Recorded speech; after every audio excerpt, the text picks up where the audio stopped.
Happy new year Krishna बेदर्दी भैया, जन्मदिन की ढेर सारी हार्दिक शुभकामना आपके छोटे भाई टुनटुन यादव की तरफ से। दोस्तों आप देख रहे हैं वायरल पीके और वायरल पीके में आपका स्वागत है। और दोस्तों मेरा पहला वीडियो है जो कि आज न्यू चैनल क्रिएट किए हैं। मेरा एक चैनल है इन्फो भोजपुरी ऑफिशियल और आज हमने न्यू चैनल क्रिएट किया है। तो आप लोग से उम्मीद है कि आप लोग इस चैनल को प्यार दीजिएगा और सपोर्ट कीजिएगा।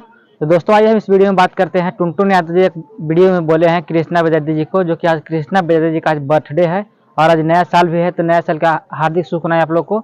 और आज खेसारी लाल यादव जी का राइटर कृष्णा बेदर्दी जी का आज जन्मदिन भी है। तो जन्मदिन की ढेर सारी शुभकामना, क्योंकि टुनटुन यादव और खेसारी लाल यादव भी बोले हैं, जो कि आप लोग वीडियो को स्टार्टिंग में देखे होंगे। तो खेसारी लाल यादव जी बोले हैं अपने राइटर कृष्णा बेदर्दी जी को कि आपको जन्मदिन की हार्दिक शुभकामनाएं, आप ऐसे ही बढ़ते रहिए और एक से गाना लिखते रहिए। और दोस्तों जितने लोग चैनल पर न्यू है चैनल को सब्सक्राइब करके बेल आइकन कॉल कर लीजिएगा, ताकि आपको खेसारी लाल यादव और टुनटुन यादव से रिलेटेड न्यूज मिलता रहेगा। इस चैनल पे न्यू चैनल है, तो आप लोग चैनल को सब्सक्राइब करके बेल आइकन कॉल कर लीजिए। तो चलिए मिलते हैं अगले अपडेट के साथ में, तब तक के लिए जय हिंद।